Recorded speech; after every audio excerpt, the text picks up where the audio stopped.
Ang papel ng pamahalaan sa pagsasaayos ng pamilihan.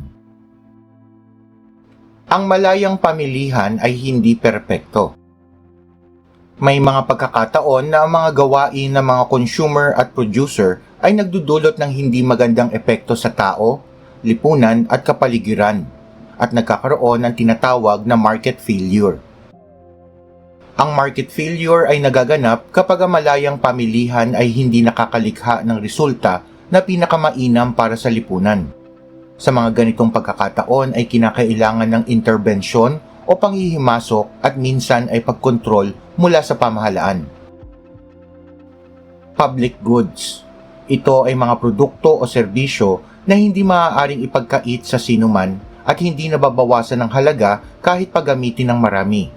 Ito ay ipinagkakaloob ng pamahalaan ng libre sa lahat ng tao mula sa buwis na kanilang nakolekta.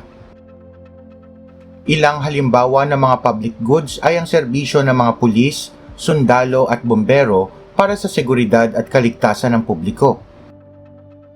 Ang pagpapatayo ng mga pampublikong ospital at pagkuha ng serbisyo ng mga pampublikong doktor at nurses para sa kalusugan ng bayan. Ang pagpapagawa ng mga pampublikong kalsada at tulay para sa transportasyon.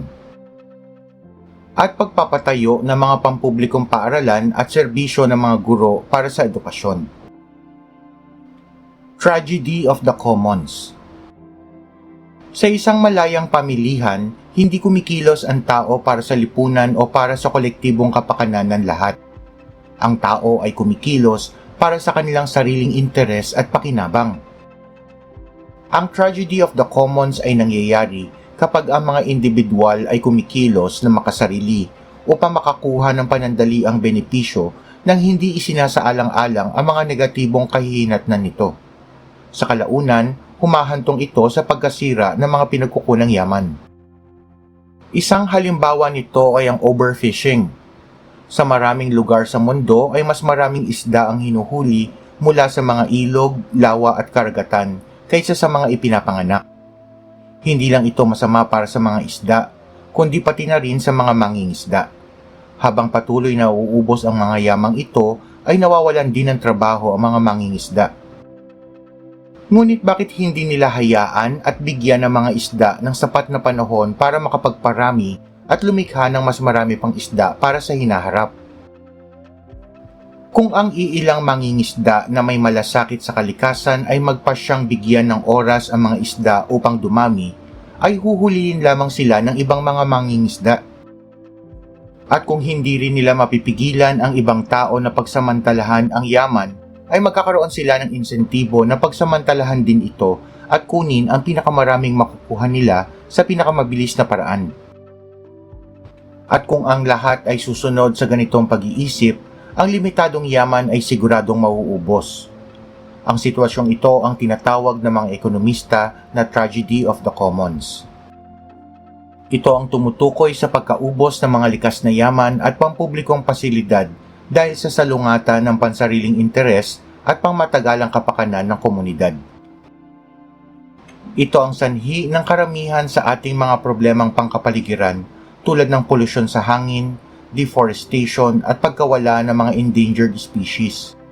Ang suliranin na ito ay bunga ng tragedy of the commons, ang isa sa mga sinusubukan ng pamahalaan na maresolba. Externalities. Ang externalities ay tumutukoy sa epekto ng isang transaksyon sa mga partidong hindi kasali dito. Sa isang malayang pamilihan, ang paglikha, pagbebenta at pagbili ng mga produkto o serbisyo ay nakakalikha ng mabuti o masamang epekto sa ibang tao o maging sa lipunan kahit hindi sila tuwirang kasali sa mga transaksyon ito. Isang halimbawa ng mabuting externalities ay ang edukasyon.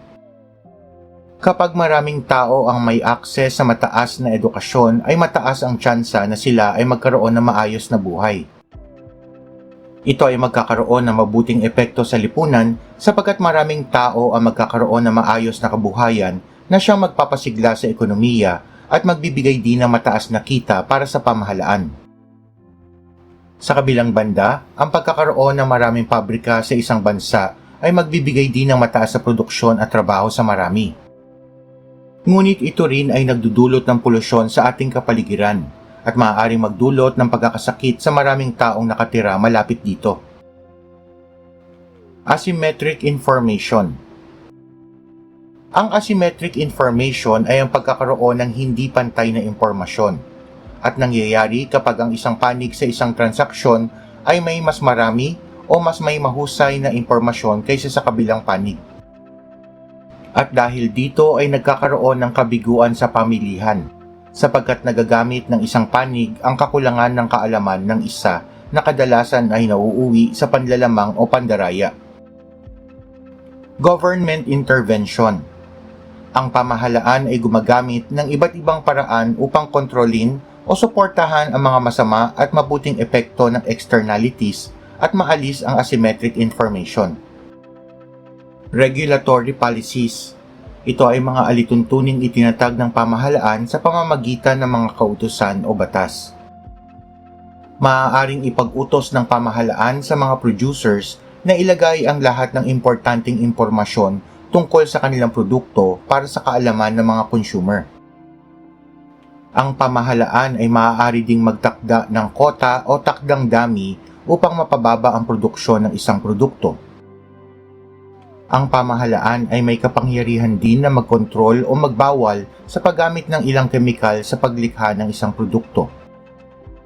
At kapangyarihan na magbawal sa pagtatapon ng factory waste sa mga ilog at magtakda ng mga alituntunin upang mapangalagaan ang ating kalikasan. Ang market-based policies naman ay mga patakarang idinisenyo upang baguhin o impluwensyahan ang pamilihan, presyo at mga insentibo upang maitama ang mga pagkukulang o kabiguan sa pamilihan. Isang halimbawa nito ay ang mga produktong tabako at alak. Ang mga produktong tabako at alak ay lumilikha ng malawak na negatibong externalities sa lipunan dahil sa sakit, polusyon at mataas na gastusin ng pamahalaan para sa kalusugan. Imbes na ipagbawal ng pamahalaan ang mga produktong ito, sila ay pinapatawa ng mataas na buwis. Dahil sa mataas na buwis ay tataas ang presyo ng mga produktong ito na siyang magiging dahilan upang mabawasan ang mga bumibili nito. May mga pagkakataon naman na ang pamahalaan ay nagbibigay ng subsidy o tulong pinansyal sa mga industriya na magdudulot ng mabuting epekto sa lipunan. Ang pagbibigay ng subsidy sa mga magsasaka ay magpapababa sa kanilang gastusin at magpapataas ng kanilang produksyon, na siya namang magpapababa sa presyo ng produktong agrikultural sa pamilihan. Ang pagbibigay ng subsidy sa mga pribadong ospital at pagpapatayo ng mga pampublikong ospital na mangangalaga sa kalusugan ng taong bayan ay lilikha ng malakas at malusog na lakas paggawa na siyang kumikilos sa ekonomiya.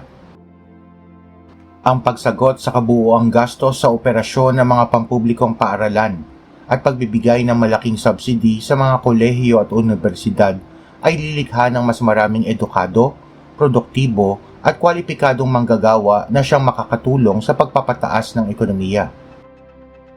Ang papel ng pamahalaan sa pagsasaayos ng pamilihan.